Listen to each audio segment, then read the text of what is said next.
This is Euronews now. I'm Helena Humphrey. Here are your headlines. Tensions are at their highest in decades in East Asia as China launched precision missile strikes off the coast of Taiwan on Thursday, 5 of which landed in Japan's territorial waters.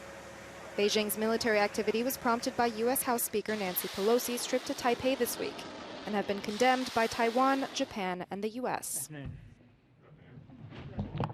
China has chosen to overreact and use the speaker's visit as a pretext to increase provocative military activity in and around the Taiwan Strait. We will not seek, nor do we want, a crisis.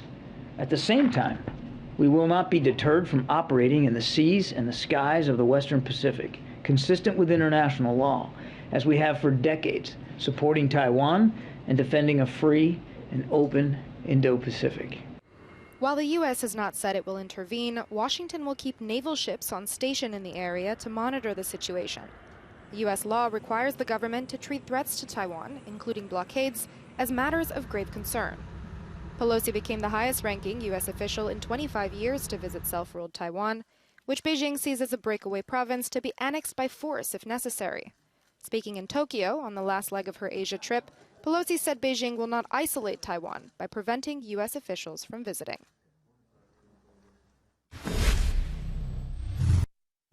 Three more ships carrying grain have left ports in Ukraine and are currently headed towards Turkey, where they will be inspected by international experts before continuing on their journey. They're carrying 58,000 tons of corn between them. The Turkish Defense Ministry says their departure is further evidence that the UN-backed deal to export Ukrainian grain trapped by Russia's invasion is working. The Polonet left Chornomorsk for the Turkish port of Karasu. The Navastar departed from Odessa and is bound for Ringaskiddy in Ireland, while the Rozhen left Chornomorsk for Teesside in Britain.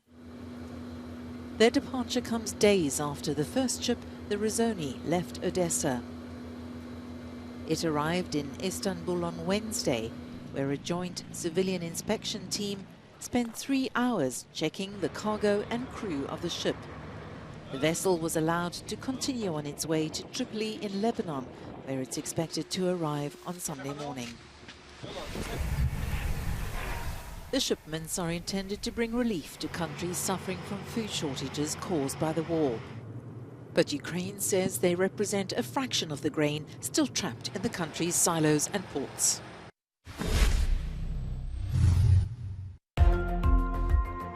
Government workers in parts of Iraq were given the day off on Thursday as temperatures soared to above 50 degrees Celsius in some areas.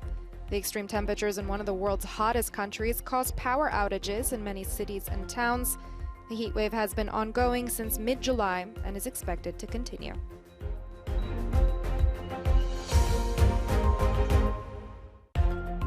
A surprise sighting of a beluga whale in the Seine River some 70 kilometers away from Paris as rescue teams preparing an operation to get the animal back to safety, with experts saying that taking it out of the water is too risky. Beluga normally live in the cold waters of the Arctic and are not designed to survive for long in fresh water.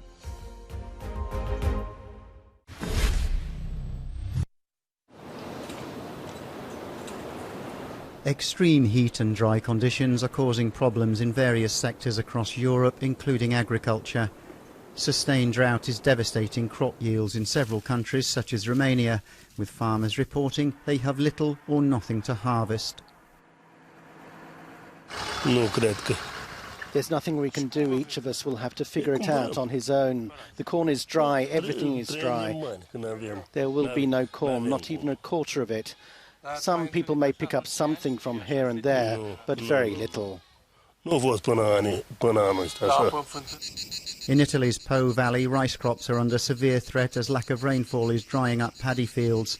That means more reliance on deeper groundwater, which is more salty. Farmers say harvests of risotto rice could be damaged for years and prices will go up. I can't determine the economic loss just because, for example, the price of the fertilizers that we use increased from €40 to €120 per 100 kilograms. Since the quantity of rice is low, we don't yet know what the final market price will be. France has just suffered its driest July since 1959, and nearly all the country's 96 regions have brought in water restrictions. In the middle of the tourist season, water was declared undrinkable in a part of the northeastern Vosges region because it's being drawn from a lake. What worries me is that we were told a minimum of 48 hours, and I don't know how long it will last. I'll have to boil some if I need to, and then put it in the fridge. It's a bit more preparation, a bit more work, so it might become more complicated if it lasts longer. And there appears to be no let-up in the hot and dry conditions. The country is bracing for its third heat wave this summer, due to start on Monday.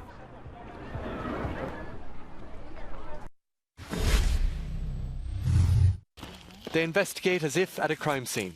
After a fire, gendarmes, firemen and foresters go in search of the slightest clue to discover the origin of a fire. In Iraqi, a small town in the Gare region of southeastern France, nothing is left to chance. Once we've identified the presumed area, we will mark it out and then we'll comb it like a classic crime scene. In other words, we'll meticulously investigate it to see if we discover a catalyst, an accelerant or an element that could be the cause of the fire. We can clearly see two zones. A zone that is very marked, it is blackened. There has been combustion. On this spot, there is no combustion at all. This confirms that the fire spread in this direction, because here it is absolutely not touched. A cigarette butt, traces of fuel, or testimonies of walkers or residents can determine whether the fire is accidental or criminal. According to the figures of the ONF, the National Forestry Office, 90% of fires are caused by human interference. 9 out of 10 fires are of human origin. Of these 9 out of 10, 5 out of 10 are due to carelessness, 3 out of 10 are intentional, 1 out of 10 is due to lightning, which is the only natural cause that can be found in the metropolis, and 1 out of 10 is accidental, due to an electrical installation or the railway. Rising temperatures and drought caused by global warming increase the risk of fires. This year, France had its driest July on record, and wildfires have been rampant in the south.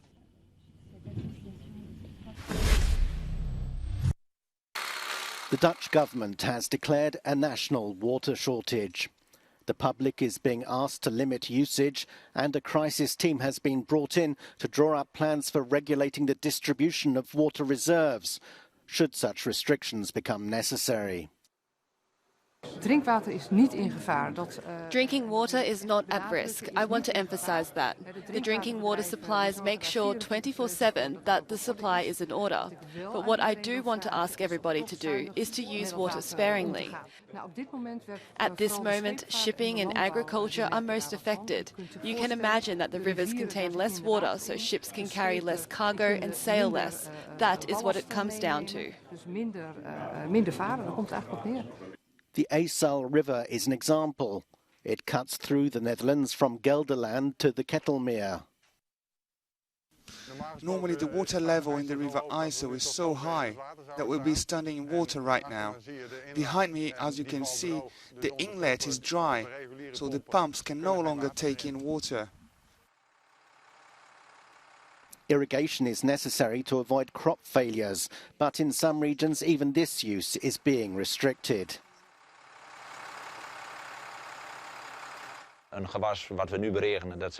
The crop we are watering now are seed onions. We need to keep them growing and generate income, but this is not the solution for the future. The public is being encouraged not to wash their cars or fill garden pools right up. More compulsory measures may be introduced in the coming weeks.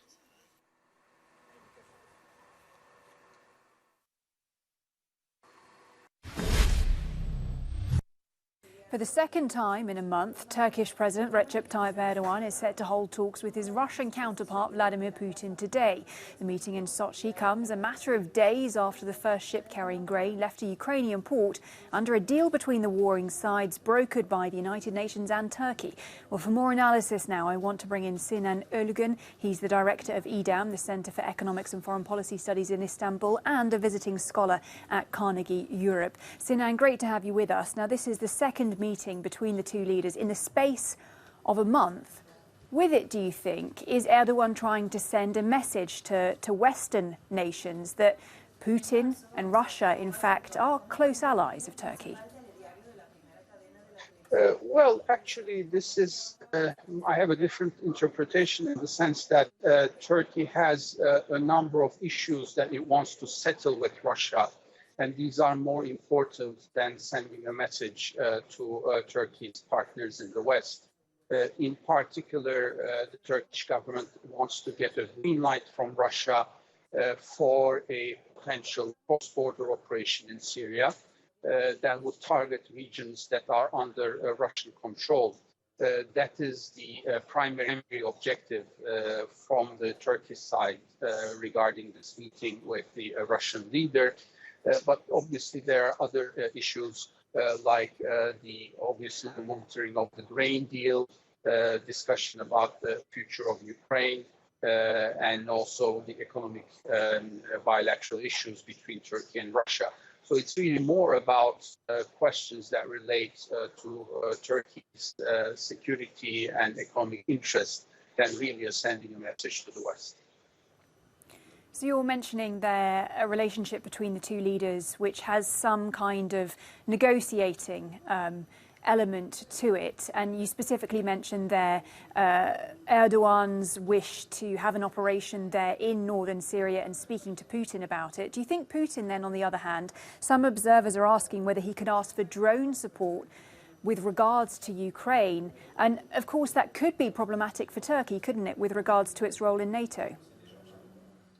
Absolutely, and I don't think that it's really a realistic prospect for Turkey to set up a joint venture with Russia regarding the drone technology that it has. Firstly, because Turkey is a NATO ally. Secondly, Turkey's position on the Ukraine war is essentially quite clear, in the sense that Turkey has been supportive of Ukraine. It has continued to supply armed drones to Ukraine, but at the same time, it has carefully also tried to maintain the political relationship with Russia. But within that context, I still think that it would be unrealistic to think that Turkey would go ahead and agree to any sort of collaboration on drone technology with Russia.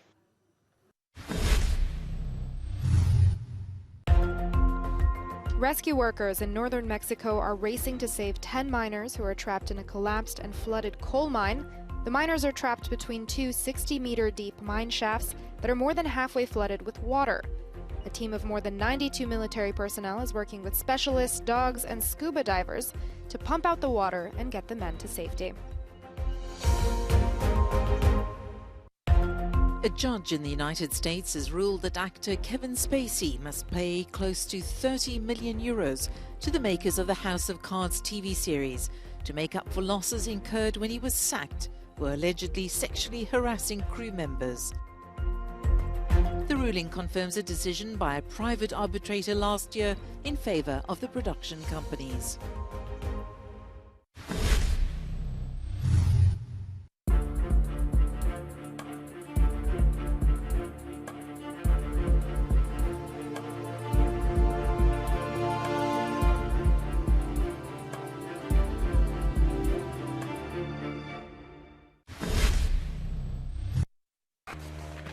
Everyone knows that to get to the peak of Mont Blanc, you have to earn it. But now imagine having to leave a €15,000 deposit to climb Europe's highest point. 10,000 for picking up the body, 5,000 for the funeral. That's the ironic suggestion from the mayor of Saint-Gervais, a French commune at the foot of Mont Blanc. It's intended to discourage unwary climbers during the summer. It's a way to attract attention. Everyone has to be aware that when there are idiots who break the rules, there are consequences. Human consequences for them, because they can die. But there are also human consequences for the rescuers, who will go to look for their dead body, or who will go to rescue them. With the increase in rockfalls in summer, the danger for climbers is at its maximum. However, some are determined to attempt the ascent at all costs, ignoring local authorities' recommendations. Saint-Gervais Town Hall wants to reopen the debate over free mountain rescue and would like to follow the example of the Aosta Valley in Italy. Across the border, a rescue that's the result of recklessness is billed. This doesn't prevent a genuine rescue from remaining free, real help, but not the ones that result from taking risks or disobeying orders. So those in the Aosta Valley, when they are caught red-handed in the Aosta Valley, they pay. Mountain guide companies in Saint-Gervais and Chamonix have stopped taking clients up Mont Blanc, at least until August the 15th.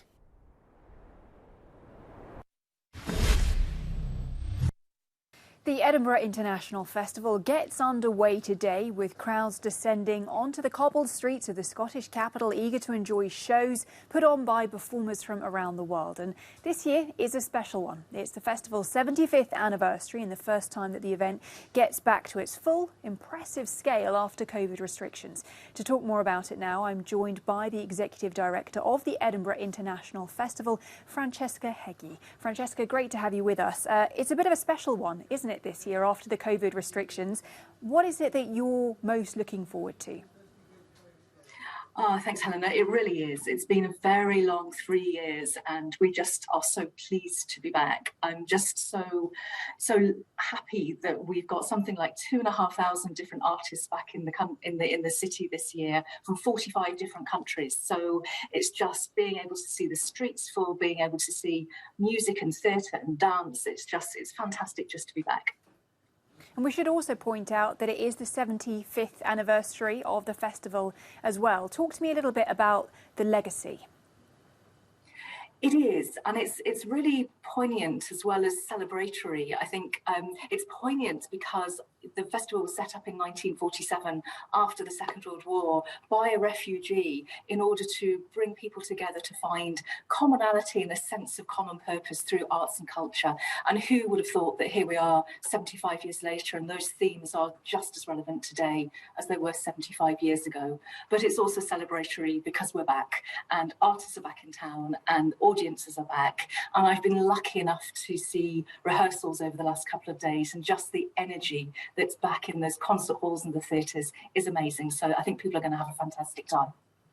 And Francesca, what kind of performances are they going to be putting on? Where have people come from around the world? Well, as I said, they come from 45 different nations around the world, and it's performances, everything from opera. So we've got a fantastic opera called Rusalka that is at the Festival Theatre. We've got theatre, we've got dance, a lot of really strong dance programme. We've got contemporary music at Leith Theatre. So there's something like 86 different productions in 14 venues all over the city. So pretty much anything you want to see, you can experience at the International Festival. Definitely sounds like there's something for everyone there. It really is a vibrant festival, and that's important for Edinburgh's economy as well, isn't it? It is, and I think we saw it really strongly in the 2 years that the festival wasn't able to go ahead. Obviously, it affected artists and producers and people who are directly involved in this industry, but it really also affected everybody else who relies upon the festival in the city, and that's everybody like taxi drivers and hoteliers and people who work in restaurants and shops and printers and everybody. There's a whole economy that relies upon the festival, and so I think it's not just us that's pleased to be back. I think a lot of the city residents and businesses are pleased that we're back too. That's it, you're up to date. Remember, there's always plenty more news and analysis on our website, that is euronews.com. Thanks for your company. I'll see you soon.